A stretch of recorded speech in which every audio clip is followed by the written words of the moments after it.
এবারে আসলাম হচ্ছে রিমোটে, ডিজাই রিমোট। তো বুঝতে পারছেন ডিজাইয়ের শুধু ড্রোন নয়, অল এভরিথিং, ডিজাই গ্যাম্বেল বলেন বা ড্রোন বলেন, ডিজাই যে অ্যাকশন ক্যামেরাগুলো বলেন, প্রতিটা অনেক স্মুথলি ভিডিও করা যায় প্রতিটা ক্যামেরা দিয়ে। আর ড্রোনেও সেম একই রকম, আর যথেষ্ট ভালো কোয়ালিটি ডিজাই তৈরি করে।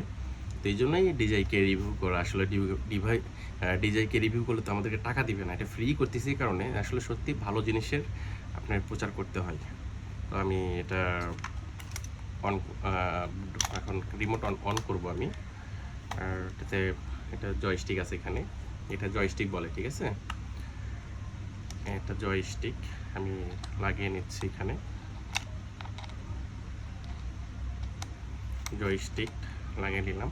তবে এটা বসে এক্সট্রা দেয় না, যদি কম্বো প্যাক কিনেন, কম্বো প্যাক কিনলে এটা জয়স্টিক এক্সট্রা দেয়, পপুলার পাখা দেয় এক্সট্রা, অনেক কিছু এক্সট্রা দেয়। কিন্তু এটা তো সিঙ্গেল প্যাক, এই কারণে ব্যাটারি একটা, সব কিছু একটা। আমি আইফোন দিয়েই সেটিং করব। এটা হচ্ছে আইফোন অনেক আগের মডেল, এটা ব্যবহার করা হয় না, জাস্ট ড্রোনে ভিডিও করার জন্যই ব্যবহার করা হয় এটা। তো আমি এটা সেটিং করে নিলাম।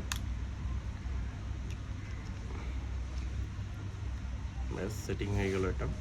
এখন এটা অন করার ক্ষেত্রে, এটা যখন অন করবেন, এটারও আপনি চার্জ আছে কয়দা, কীভাবে আপনি দেখবেন, সেই ক্ষেত্রেও আপনি এখানে টাচ করতে পারবেন। এখানে এক টাচ করলে দেখাবে যে কয়দা চার্জ আছে, বুঝতে পারছেন অবশ্যই।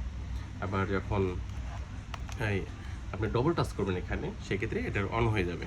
আমি দেখাচ্ছি কীভাবে অন করবেন। এক টাচ, দুইটা টাচ, সাউন্ড হলো একটা, দেখেন এটা কিন্তু ওপেন হলে এই সাউন্ডটা হয়। তো বুঝতে পারলেন রিমোটটা কীভাবে অন করলেন, কীভাবে অন করলাম। আর এখন এটা অটোমেটিকলি এই ড্রোনের সাথে কানেকশান হয়ে যাবে এটা। আর যে কানেকশান হয়ে গেলেই যে কোনো জায়গায় ফ্লাই করতে পারবেন। আর যদি ক্যালিব্রেট করতে চান, ক্যালিব্রেট করতে চাইলে ড্রোন কখনো কোথাও হারাবে না। এই সম্বন্ধে ভিডিও আরও অনেক আছে, এগুলো আপনারা দেখতে পারেন। সবাইকে ধন্যবাদ।